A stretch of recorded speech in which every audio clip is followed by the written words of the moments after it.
Hello, সবাই কেমন আছো? আবার আমি এবার রান্নাঘর থেকে চলে এসেছি একদম ইউনিক নতুন রেসিপি নিয়ে। দেখুন মাছটা কি সুন্দর, এক সাইজের একদম ছোট ছোট একই সাইজের মাছ। এটাকে কী মাছ বলে আমি নিজেও জানি না, অনেকে বলে বাল্লা মাছ, আরও নাম থাকতে পারে হয়তো বা, আমি জানি না, আপনারা দেখলে চিনবেন। দেখুন একই সাইজের।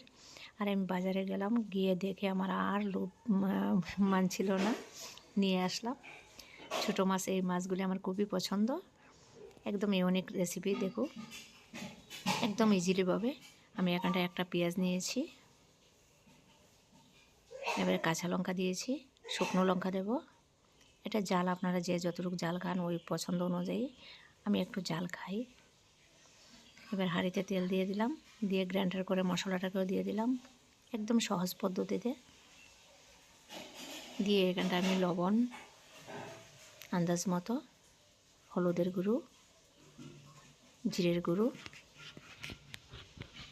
দিয়ে দেব। দিয়ে মশলাটাকে ভালো করে ফ্রাই করে নেব। পুরো ভিডিওটা দেখবা, পুরো ভিডিওটা দেখলে বুঝতে পারবেন কতটুকু টেস্টি হতে পারে। বা একদম সহজ পদ্ধতি, খেতেও দারুণ অপূর্ব লাগে, রান্না করা একদম ইজি। সবাইকে ধন্যবাদ আমার ভিডিওটা দেখার জন্যে বলছি। আর নতুন বন্ধুরা যারা, সবাই সাবস্ক্রাইব করে লাইক করে দেবেন। এবার মশলাটা ভাজা হয়ে গেছে, এবার আমি মাছগুলি দিয়ে দিলাম। আমি আলাদা মাছগুলি ভাজবো না, ছোটো মাছ ভেজে খেলে ভালো লাগে না, আমি মশলার মধ্যে ভেজে নেব। এতে আমার মশলাটা ফ্রাই হবে, মাছটাও ফ্রাই হয়ে যাবে। দেখুন আমি নেড়ে ছেড়ে এখানটায় ফ্রাই হয়ে যাচ্ছে।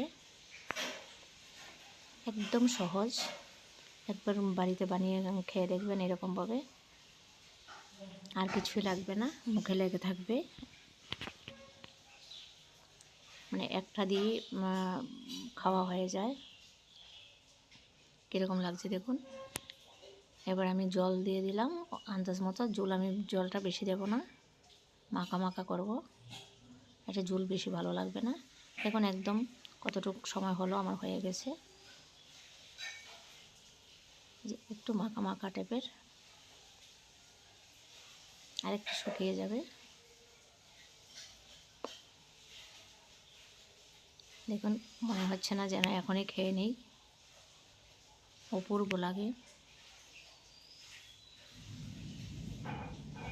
আমি বাজারে গেলে ছোটো মাছগুলি এই মন ধরনের কাটা নেই, এই মাছগুলিতে একদম কাটা নেই, মানে কাটাগুলি ফেলতে হয় না, এমনিতে খাওয়া হয়ে যায়,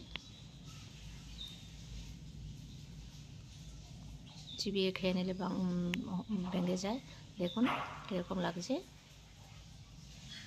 আমার ধনে পাতা নেই ঘরে, এমন একটা জায়গা থাকি এখানটা ধনে পাতা সবসময় পাওয়া যায় না। এবারে এটার মধ্যে ধনে পাতাটা দিলে আরও অপূর্ব লাগতো, কিন্তু আমার ভাগ্যে নেই। আপনারা দিয়ে খাবেন ধনে পাতা নিয়ে।